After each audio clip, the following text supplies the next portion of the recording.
drawing in oceanic travelers and predators that use the reef for cover.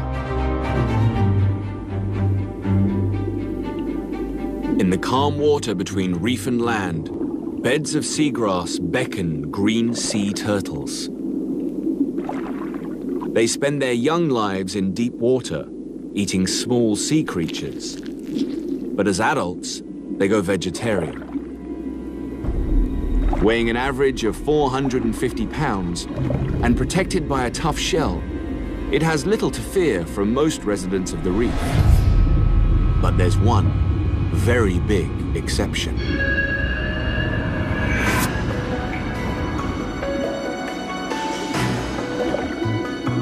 A tiger shark has a reputation for eating just about anything. But it's especially well equipped for hunting turtles.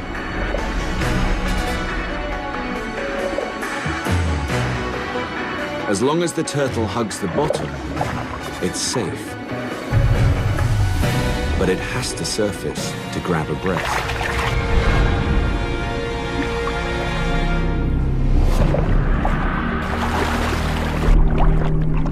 The turtle can't pull in its head or flippers. But even if it could, the tiger's shear-like jaws slice right through the shell.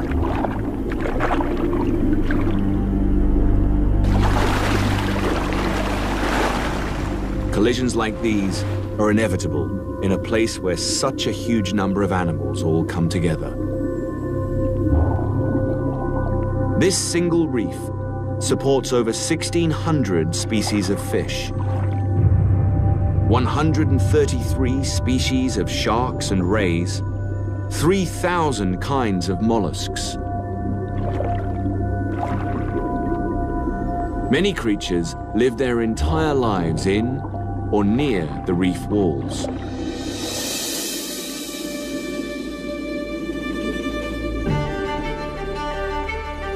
The world's largest coral reef, a hunter nearly as old as the forest itself.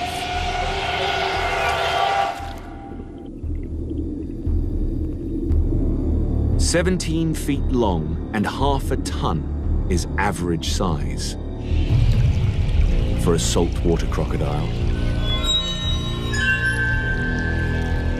They're the largest living reptile in the world.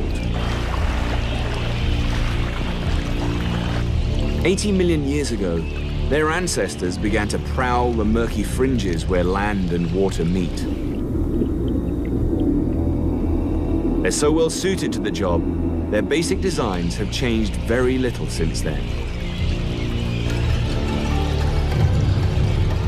Eyes and nostrils sit high, just above the waterline. With all but the very top of its body submerged, it can take its time picking out a target.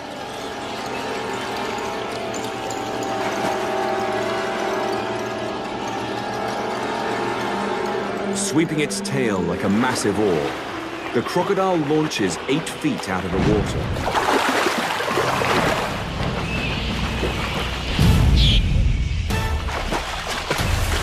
One of the strongest bites ever measured does the rest.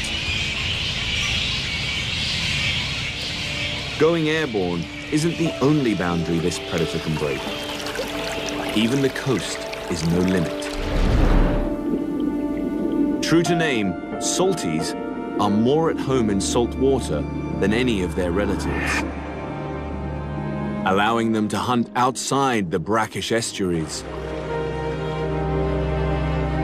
venturing beyond the confines of the coast and into another world. More than 1 million square miles is desert. These challenging conditions demanded an animal that can easily cover distances like this in search of food and water. And the red kangaroo rose to meet the challenge. Kangaroos are the quintessential Aussie animal for 2 key reasons. They're marsupials, mammals that bring up their babies in pouches. And they're macropods, literally meaning long foot. They're not native to any other continent, but they rule this one. Those hind legs are an engineering marvel forged in the outback.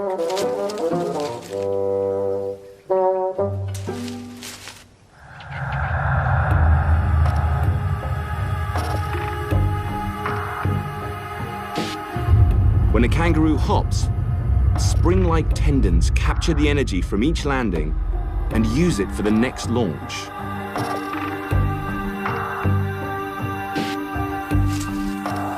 An equal-sized mammal running on 4 legs would have to spend about 30% more energy to cover the same ground.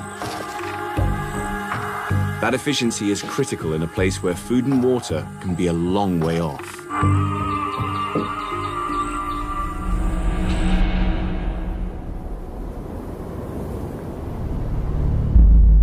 But even with their advantages, some don't make it to the water in time.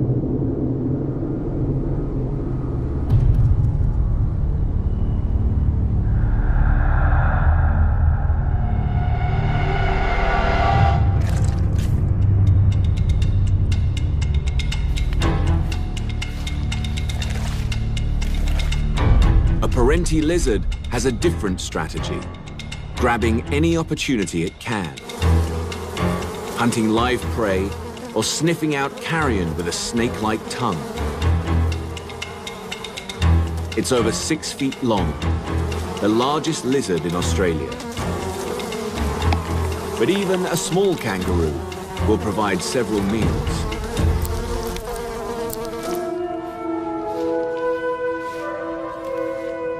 A Parenti can live on less because it doesn't need to spend energy regulating its body temperature. As the day heats up, it raises its body off the scorching sand to stay a bit cooler. Hot days and chilly nights, it ducks into its burrow, hiding from the elements or staying on the move. That's how to deal with life in the Australian desert. But Australia wasn't always this way. For the last 30 million years, the lone continent has been slowly inching toward the equator, growing ever hotter and drier. Once upon a time, it was a greener, wetter place. Leaving the arid center and heading 1,000 miles to the Queensland coast, there is one remaining sliver of this bygone era. It's called the Daintree. It may be small, but it's older than the Amazon. Perhaps 180 million years old. Some say it's the oldest rainforest on Earth.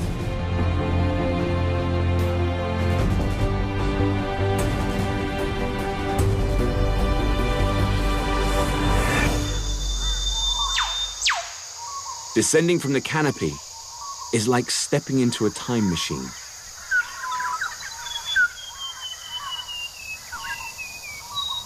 Most of the animals that now populate Australia started out in a climate like this.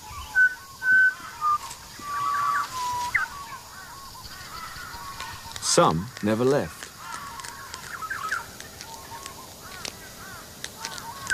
This is Kangaroo version 1.0. The musky rat kangaroo is the most ancient living line of the macropods that conquered Australia. He's got the legs, but the hop wasn't perfected until kangaroos left the forest.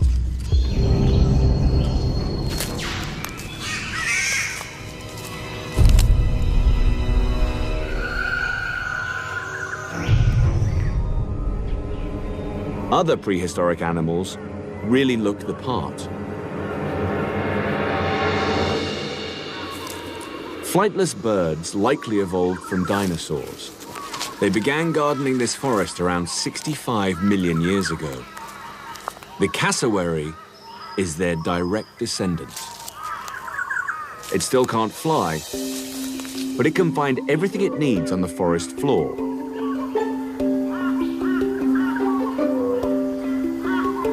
Mostly fruit. Some contain seeds too big for other animals to ingest, but the cassowary manages.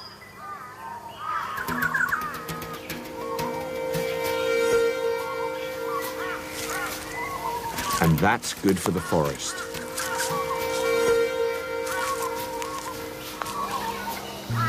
A detour through a cassowary's gut can improve some seeds' chances of sprouting as much as 20-fold. Rainforest and cassowary have been partners for so long, each needs the other to survive. Where birds patrol the ground, mammals take to the trees. Flying foxes have access to fruit that the cassowary can't reach. By day, they roost in colonies numbering in the thousands. Older, more dominant males seize the higher branches, forcing younger bats to roost near the water.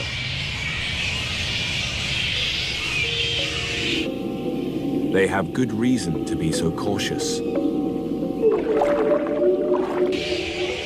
Reef could only have formed under just the right conditions. The first coral grew on a sunken plateau of built-up sediment, sediment that had to come from somewhere. It took the power of erosion, flowing fresh water, and mountains of rock to scour and wash downstream.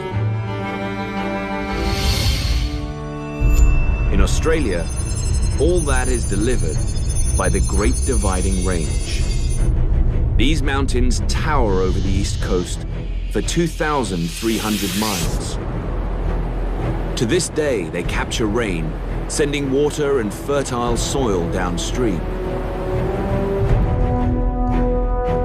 Not surprisingly, most of the country's human inhabitants live in the fertile east. Just beyond Sydney, the Blue Mountains hold temperate rainforests and tall stands of eucalyptus. But this is Australia. Heat and drought are never far away. These forests must face the possibility of destruction in order to survive.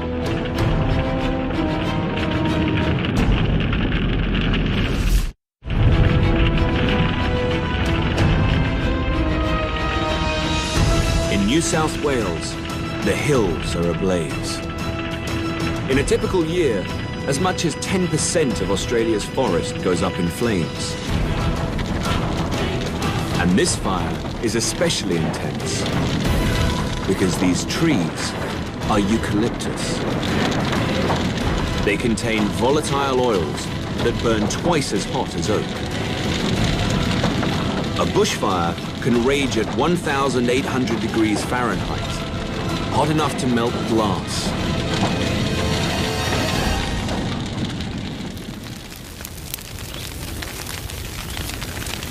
But the inferno doesn't mean the end of this forest. Eucalyptus trees have evolved not just to survive fire, but to exploit it. The heat triggers dormant shoots under the bark to awaken.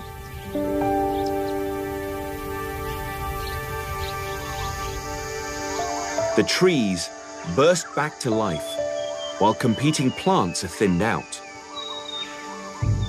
The first eucalyptus began developing these abilities over 30 million years ago in a much wetter climate. When Australia grew hotter and drier, the trees seized their moment and spread across the continent. As the eucalyptus was evolving to make the most of bushfires, A unique animal was evolving to make the most of the eucalyptus. The oils that make the leaves so flammable also make them hard to digest. But a koala eats almost nothing else. Like most Australian mammals, she's a marsupial, but one that rose to meet a different set of challenges. Her liver is able to deactivate the toxic compounds, and her gut is fortified with microbes to extract the most nutrition from the leaves. But such specialization doesn't come easy.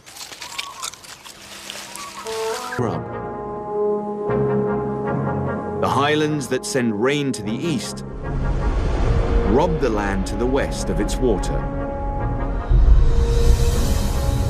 At least on the surface.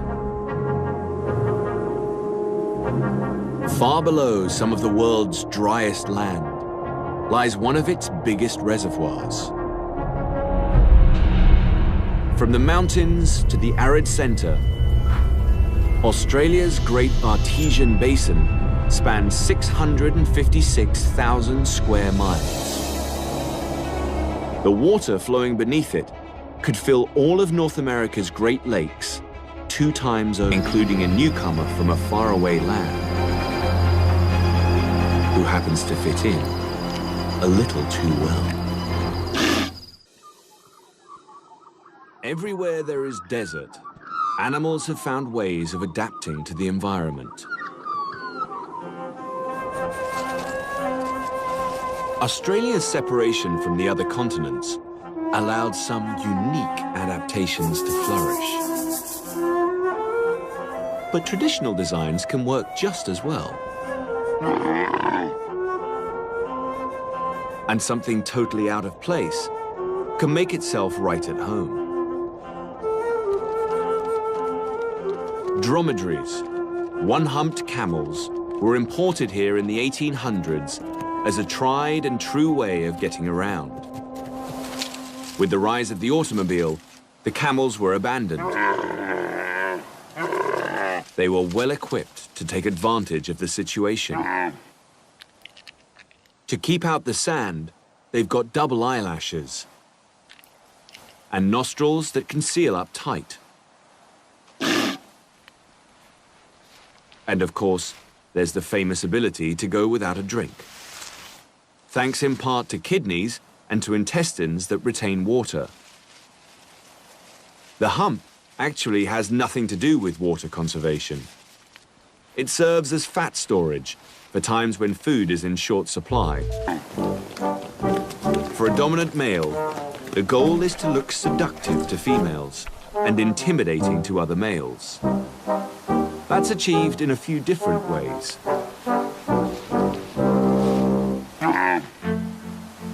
First, he inflates a bubblegum-like sac called a dulla. Then he adds a few flourishes, grunts, gurgles, and a liberal amount of foamy saliva. And if rivals don't back down, a good body check is always an option.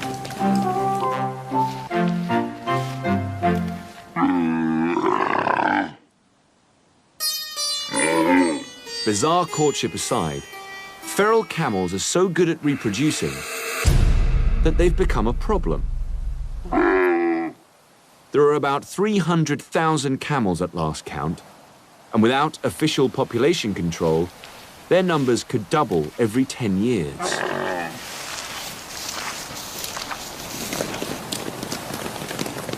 There are no native camel predators in this new world, but there is a voracious hunter of another kind. It's built like a tank, with armored spines, able to take whatever the desert can dish out. So fearsome in appearance and demeanor, it earned the name Thorny Devil. It's equipped to kill its victims by the hundreds. Luckily, it's only 4 inches long. Desert life is good for this little devil. Most mornings, after warming up in the sun, it locates a trail of foraging ants. Not a difficult task in the desert. Then it lets the conveyor belt deliver food, one bite at a time. A single ant isn't that nutritious, so the thorny devil has to eat a lot of them, around 750 a day.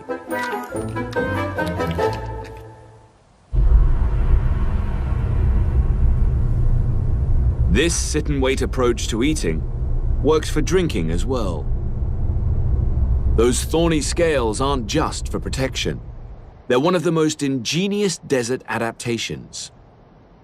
Whenever the little devil encounters water, all it has to do is touch it. The scales on its body work on the capillary principle, channeling water through grooves towards its mouth, even against gravity. The lizard only has to get its feet wet to receive a sip of water. It may be one of the hardiest desert survivors on the planet. But in Australia, there are places too inhospitable even for devils. Such a place is less than 200 miles south of the Simpson Desert.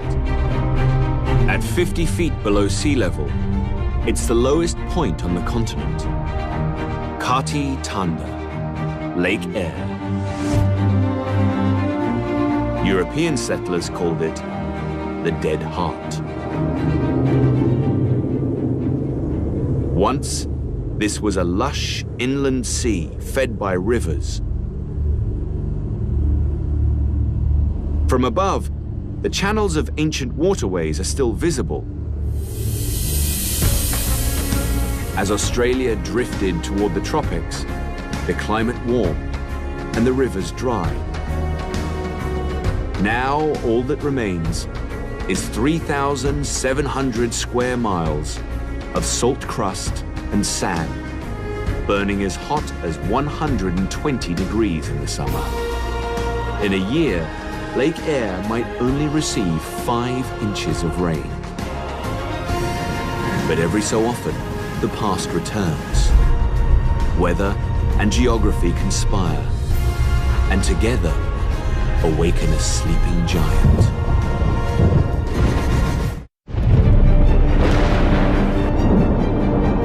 When rain finally comes to Australia's deserts, it arrives as an explosion. Minor floods can strike every few years. A few times a century, things get biblical.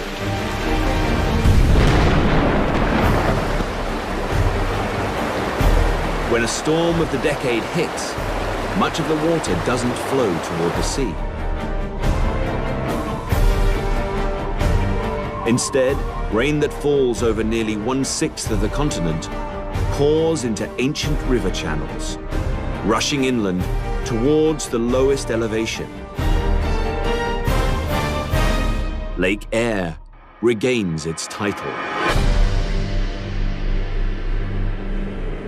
Suddenly, it's the largest lake in Australia, and when it's full, about as salty as the ocean. The transformation sets off a chain reaction.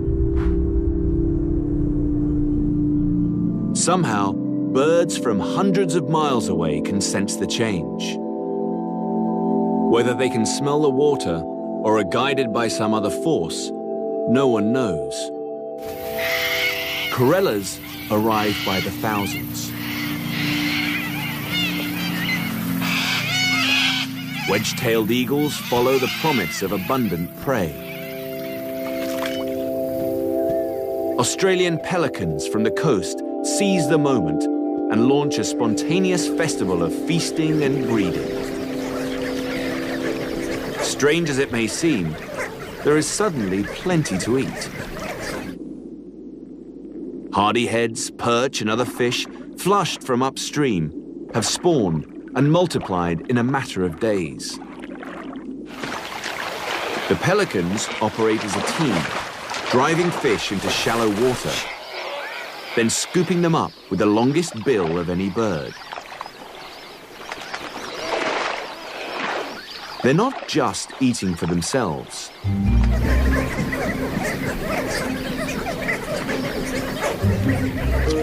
Pelicans breed whenever the time feels right.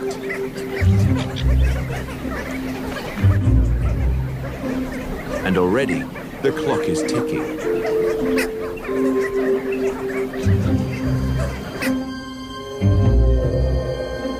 Lake Eyre began evaporating as soon as it filled up. Over the next 2 years, the lake slowly vanishes. The raucous visitors move back to the coast. Silence descends upon the desert, but not completely.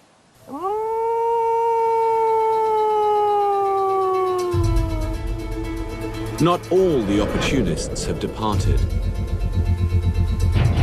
One animal hangs on without any special adaptations, just brains and tenacity. The dingo has carved out a niche for itself, even in Australia's harshest places. But its presence here is controversial. DNA evidence confirms their ancestors were Asiatic wolves. So it's likely they arrived here in the company of Asian voyagers 3,500 years ago or more. When the travelers left, the dogs stayed behind.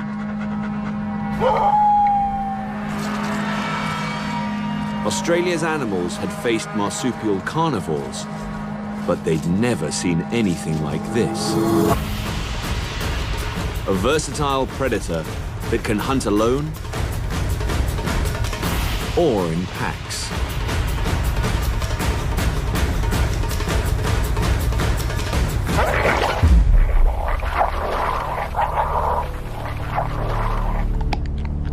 And a family structure where sharing the spoils of the hunt increases everyone's chances of survival. When European settlers arrived, dingoes quickly adapted to a new source of prey. The temptation has been their undoing.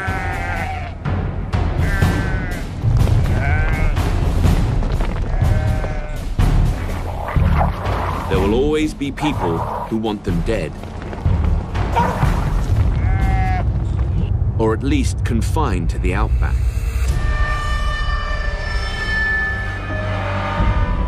In a land where few Australians tread, there stands an impressive human creation. The dog fence slices through more than 3,000 miles of the country. An early 20th century solution intent on banishing dingoes to the desert. And heading west, it's desert for days. The colors change from the salt white of Lake Eyre to the iron oxide red of the Great Victoria Desert. It's the largest desert in Australia, 435 miles across. Beyond the Great Victoria, the southwest coast brings relief at last. The Stirling Range is cloaked in morning mist. Below the mountains lie heathlands and coastal dunes. In the sandy soil, wildflowers bloom. Western Australia boasts over 12,000 species of flowering plants, with the southwest being especially rich. At any time of year, there will be blossoms. That's critical for one animal. The marsupial honey possum eats only nectar and pollen, one of only a few mammals to do so. Without year-round blooms, it couldn't survive.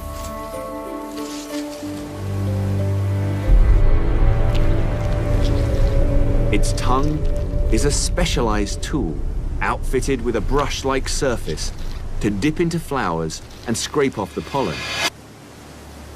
In return, honey possums pollinate the plants, just as a honeybee would.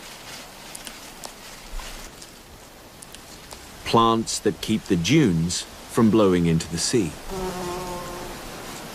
In Australia, there may be no better example of the interconnection of the land and the life it holds. On the southern coast, gentle dunes are the exception to the rule. The land looms ever higher and more rugged. Heading back eastward, where the barren Nullarbor Plain is cut off in a long arch, it forms a broad open bay called the Great Australian Bight. One of Australia's most remote places is also one of its most dramatic. Bunder Cliffs plunge 300 feet down. Part of the longest stretch of coastal cliffs in the world. Beyond Land's End, a warm coastal current collides with cooler water from the Southern Ocean. When summer winds push the warm water offshore, a cold upwelling rises to replace it, whipping up banks of coastal fog and creating a sea rich in life.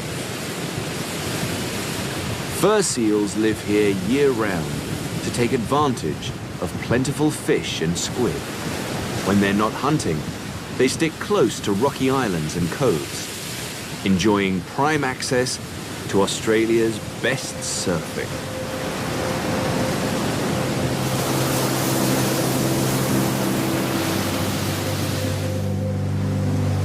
Heading eastward from the Australian Bight, the ocean continues to cool until it meets the shores of a green island, a world apart and a last refuge.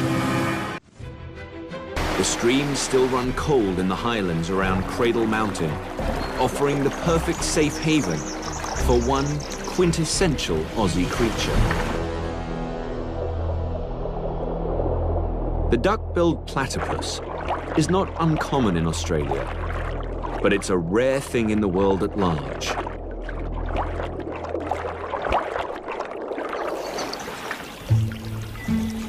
It's one of only two living types of monotreme, platypus and echidna, an ancient kind of mammal that lays eggs, only found in Australia and New Guinea. When the first platypus specimen was sent back to Europe, biologists checked it for stitches, convinced it was a hoax. It may look like an animal built out of spare parts, but the world's weirdest creature is no evolutionary mix-up. It's actually a highly evolved hunter.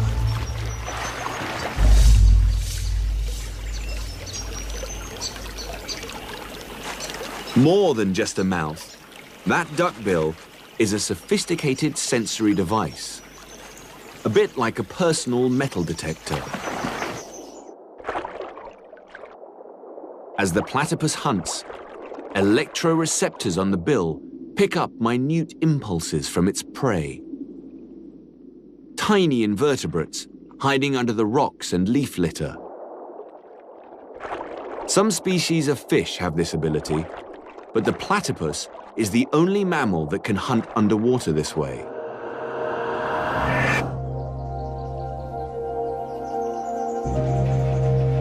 Protecting the last strange creatures is Tasmania's gift to the world.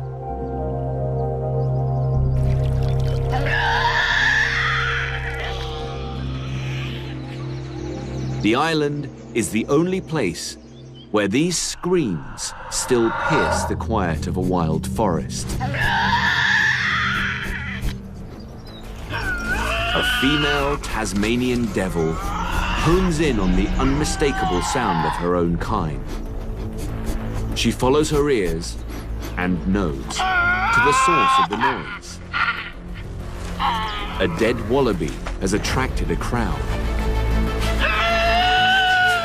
Sharing is not a Tassie Devil's strong point. Their vocal threats are supposed to keep her off the carcass. But she gives as good as she gets, and then some.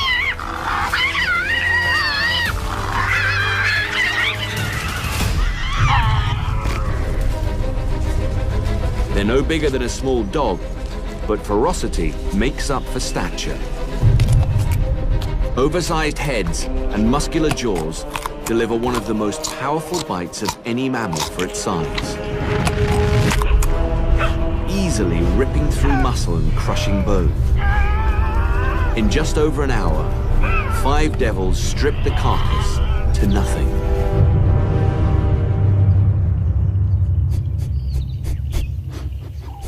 Today, Tasmanian devils are the largest living marsupial carnivore.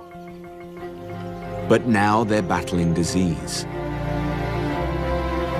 So devils are being reintroduced to nearby islands to create separate populations. And plans are afoot to restore them to the mainland. The island isolation that once protected its creatures also leaves them vulnerable to sudden change. It's a story told